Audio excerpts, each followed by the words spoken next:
He's back in the house, our house. He's Christian McBride, bassist, composer, jazz advisor at NJPAC. He has a new album coming out. What's it called? Prime. We were just listening to that, and help us on this. You're Jawn, Jawn, a slang term out of Philadelphia.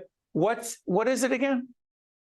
It's a noun. It's a person, place, or thing. It's an all-purpose word. If you can't think of what something is called, it's a Jawn.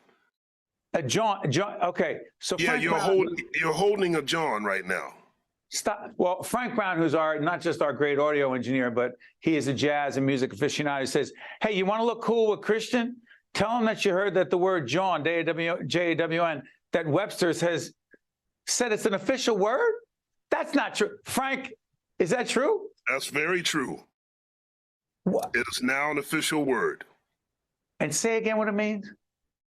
It's a person, place, or thing. It's a noun. You know, a car is a Jawn, a house is a Jawn, a band is a Jawn. That's why when people say that, you know, my new band is called Christian McBride's New Jawn, people like to say, oh, the New Jawn Quartet. No, a quartet is already a Jawn. It's just the New Jawn.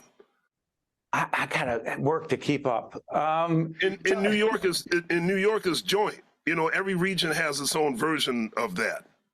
I love it. Hey, listen, talk to us about, first of all, the James Moody, the 12th annual TD James Moody Festival coming up. Talk to us. Yes, well, we're still in the early stages of putting it together, but we've had so much fun doing that festival over these last 12 years. There's always some major hits. And last year we had a huge hit with the Represent Night with jazz, spoken word, and hip hop, where we had Black Thought, Yassine Bey, the great Nikki Giovanni, along with my band. And so we're looking forward to putting everything together for this year's Moody Festival. You know, I'm curious about this. To what degree is the Newport, the iconic Newport Jazz Festival, influenced the James Moody Festival? Well, the Newport Jazz Festival is America's first jazz festival. So every festival that has come after that has taken some sort of page from the Newport Jazz Festival. In fact, George Wein, who was the founder of the Newport Jazz Festival, his protege was John Schreiber, who is the CEO of NJPAC. And so, by the way, for those who don't know, John is sorry for interrupting. John isn't just the CEO of NJPAC. John is jazz. John loves jazz. He's lived it for a long time. Yes, he has. Yeah. I'm curious about this. The kind of folks who are attracted to the Moody Festival, who are they? Well, one of the things that we took into consideration when we first started this festival is that we wanted to get people from all across the spectrum. We wanted to get younger people. We wanted to get people from all different cultures. And, you know, we do that by bringing, you know, jazz, straight ahead jazz, fusion, straight ahead Latin jazz, some soul, some rock, you know, a little bit of everything. So I think we have about as diverse a following as you can have. Now, I'm curious about this jazz in the community here in Montclair. As you well know, we have just a little bit of a jazz festival going on in the summer. A little bit. It is wild. Real quick, tell folks why that matters, because there are so many communities across the state and the region that have their own jazz festivals. Yes. Well, as you well know, my wife, Melissa Walker, who was the founder of Jazz House Kids. Let's put up the website for Jazz House Kids. Go ahead. I'm sorry, Christian. Yes. Yeah. And so 12 years ago, around the same time we started the TD James Moody Festival, we started a summer camp. And during that summer program, we wanted to have a end of the camp concert for our young students. And so the first year of the camp, you know, just the parents of the participants came out. Then the next year it got a little bigger. Then the next year we invited Monty Alexander to come and play with our young students. Each year it kept growing and growing. And all of a sudden, Melissa looked at it and I looked at each other and said, hey, I think we got something going here. And it went from being 50 people in the audience to 20,000 people in the audience. And now it's a free festival right in the middle of Bloomfield Avenue. And I couldn't be any prouder of what we're doing here in Montclair. You know, your band right now, talk about, because you've been in many groups, many bands, you've led many. What makes this unique and different? Well, the band that I had before I had the new John, I had a trio. That's and, right. The two other gentlemen who were in that trio, Christian Sands on piano and Ulysses Owens Jr. on drums, that band became very popular.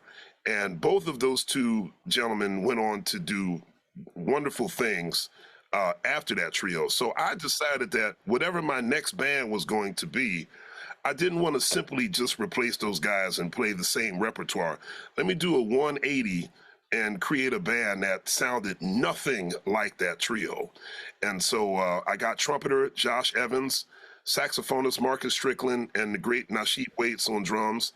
And I thought of this band as, you know, more of a progressive, you know, we can get a little abstract, but we can go right down the middle.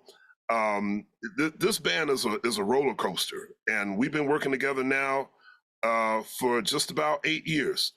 I'm curious, before I let you go, Christian, all the times we've had you on, all the years we've known each other, I've never asked you this, but I do want to ask you now. The business of jazz, the business of being who you are in the industry, your brand, as an entrepreneur, it's an art form in itself, is it not?